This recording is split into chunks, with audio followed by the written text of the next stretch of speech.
Welcome to mentor minds. നമുക്ക് ഇന്നൊരു quadratic equation solve ചെയ്യാൻ വേണ്ടിയുള്ള ഡിസ്ക്രിമിനൻറ്റ് മെത്തേഡ് പഠിക്കാം. നമ്മുടെ ക്വസ്റ്റ്യൻ x² + 2x - 168 = 0 എന്നാണ്. നമുക്ക് ഫസ്റ്റ് ഈ ക്വസ്റ്റ്യനിൽ എയും ബിയും സിയും എഴുതാം. എ എന്ന് പറഞ്ഞിട്ടുണ്ടെങ്കിൽ x² കോഎഫിഷ്യൻ that is here 1. Next B എന്ന് പറഞ്ഞാൽ 2xൻ്റെ എക്സിൻ്റെ കോഎഫിഷ്യൻ ദാറ്റ് ഈസ് 2. ദെൻ സി എന്ന് പറഞ്ഞിട്ടുണ്ടെങ്കിൽ ലാസ്റ്റ് ടേം ദാറ്റ് ഈസ് -168. അടുത്തത് നമ്മുടെ ഇക്വേഷനിൽ വരുന്ന ഫസ്റ്റ് സ്റ്റെപ്പ് എന്ന് പറഞ്ഞാൽ നമ്മൾ b² - 4ac കണ്ടുപിടിക്കുക എന്നുള്ളതാണ്. ഓക്കെ, സോ ഇവിടെ b എന്ന് പറഞ്ഞിട്ടുണ്ടെങ്കിൽ 2 ആണ്. അപ്പോൾ 2² - 4ac.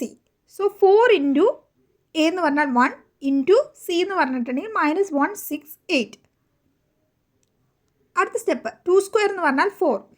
ദെൻ -4 ഇൻറ്റു 1 -4 -4 ഇൻറ്റു -168 അതായത് +672 വരും. ദെൻ 4 + 672 എന്ന് പറഞ്ഞാൽ 676. ഇതാണ് നമ്മുടെ b² - 4ac.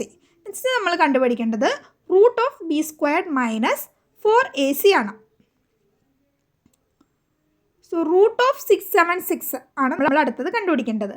നമ്മളിത് റൂട്ട് നമ്മൾ ഫാക്ടറൈസ് ചെയ്ത് കണ്ടുപിടിച്ച് കഴിഞ്ഞാൽ നമുക്ക് കിട്ടും 26 എന്നുള്ള ആൻസർ. ഓക്കെ, 26ൻ്റെ സ്ക്വയർ ആണ് 676. നമ്മുടെ ടോട്ടൽ ഡിസ്ക്രിമിനൻറ്റ് മെത്തേഡിൻ്റെ ഇക്വേഷൻ എന്ന് പറഞ്ഞിട്ടുണ്ടെങ്കിൽ it is equal to -b ± √b² - 4ac whole divided by 2a എന്നുള്ളതാണ്. ഇതിൽ ആ b² - 4ac ആ ഡിസ്ക്രിമിനൻറ്റ് വാല്യൂ ആണ് നമ്മളിപ്പോൾ കണ്ടെത്തി വെച്ചിരിക്കുന്നത്. ഓക്കെ, നമുക്കിന്ന് ഇതിൽ സബ്സ്റ്റിറ്റ്യൂട്ട് ചെയ്ത് കൊടുക്കാം. -b എന്ന് പറയുമ്പോൾ ബിയുടെ value 2 -2 ± 26 whole divided by 2a. 2 into a എന്ന് പറഞ്ഞിട്ടുണ്ടെങ്കിൽ 1 ആണ്. എക്സിനപ്പം നമുക്ക് 2 വാല്യൂ ഉണ്ടാവും അല്ലേ, +or- എന്നാണല്ലോ. അപ്പോൾ 2 വാല്യൂ കിട്ടും.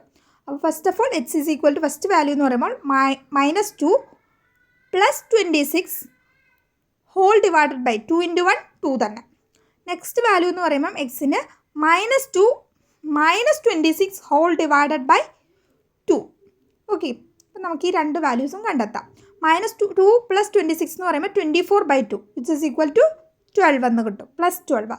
നെക്സ്റ്റ് -2 -26 എന്ന് പറയുമ്പോൾ -28/2 വിച്ച് ഈസ് ഈക്വൽ ടു -14. അപ്പം +12ഉം -14 എന്ന് പറയുന്നതാണ് എക്സിൻ്റെ 2 വാല്യൂസ്. അപ്പം ഈ രീതിയിൽ സോൾവ് ചെയ്യുന്നതിനെയാണ് നമ്മൾ ഡിസ്ക്രിമിനൻറ്റ് മെത്തേഡ് എന്ന് പറയുന്നത്.